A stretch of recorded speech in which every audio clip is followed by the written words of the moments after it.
CrossFit Level 1, Full 9, Standown Apparel, representing the red shirt. Remember, everyone deployed. Red Friday's big deal at A1 CrossFit. We all wear our red shirts. On this day, I'm squatting. I got 385. 385. I did it for 2 sets of doubles. Here's one of them. And 2 of them.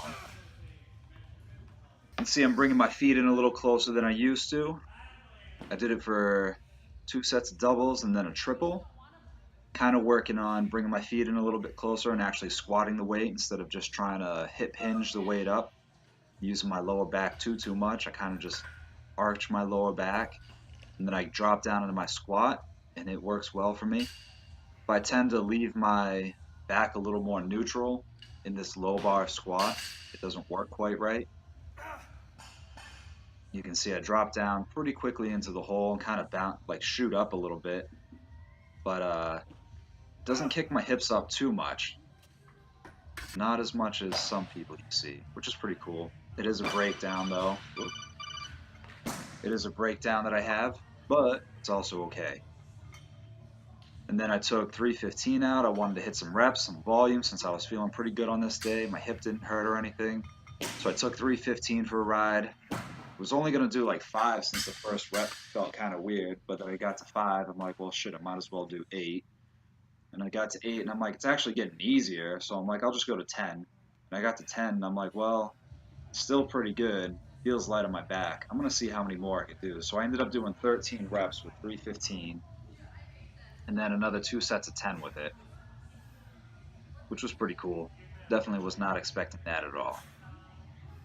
I wish I brought my feet in actually a little bit closer to this, which I did on my second and third set, because it helped me squat the weight a little more quickly. You can see I'm a little hesitant to drop into the hole, but on the next couple sets, I brought my feet in a little bit and I used my legs a lot more to really squat the weight up. I did some sled pulls after and some back extensions. Called it a day. A couple days later, when my legs were starting to feel better, maybe actually I think it was quite a few days later. I think it was 4 or 5 days. I was pretty beat up, and it took me a little while to recover. So I went and pulled 395 for 3 sets of 8. Today I threw on a belt for it, because I just didn't want to fucking hurt myself lifting almost 400 pounds 8 times. And my abs were a little soft after all that rest, so I couldn't get it as tight as I wanted to. So I just threw a belt on. No big deal. I know I could do it without it. It would just be a little bit harder, obviously. Working on keeping my hips a little more higher, not trying to squat down so much into the deadlift, because what happens is it pulls my butt kind of under me, and then I get to the lockout and I have a harder time finishing the lockout when the weight gets heavy. When it's light, I can just kind of use my back and extend, but that's not always what I'm trying to do. So here's another view, or another video. I think this was maybe my second set. I don't think I recorded my last set.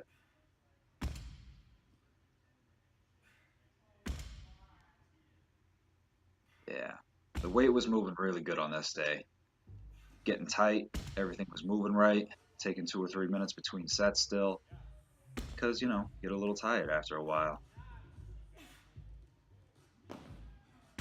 Representing Standown Apparel again. This is their AMRAP shirt, as many rounds as possible. Brings me back to my saw gunning days.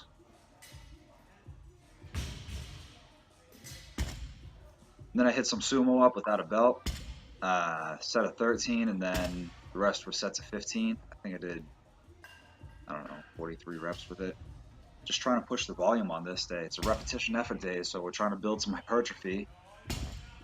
And with these, it was starting to pull on my trap a little bit, which was kind of giving me like a migraine behind the eye. So I ended up having to like lay down for a second, let my traps rest.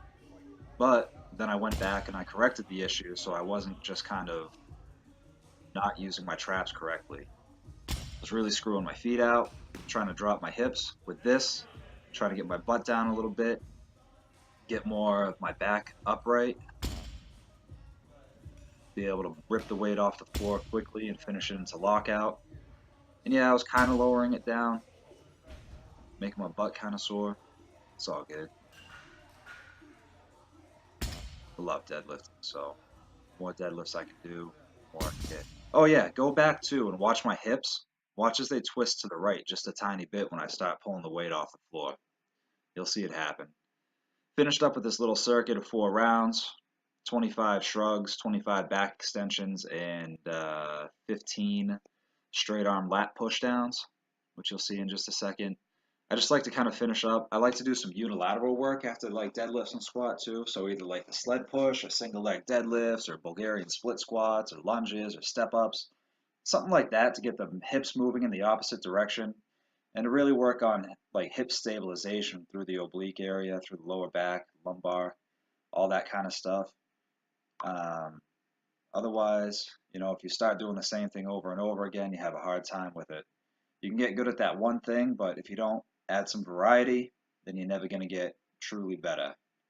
You're going to hit some sticking points, and then you're going to have to take a couple steps back to figure it out anyway, so you might as well just do it while you're building up anyway. And I love getting my back strong. So anyways, that's it for today. Make sure you like, subscribe, and share. Appreciate y'all watching.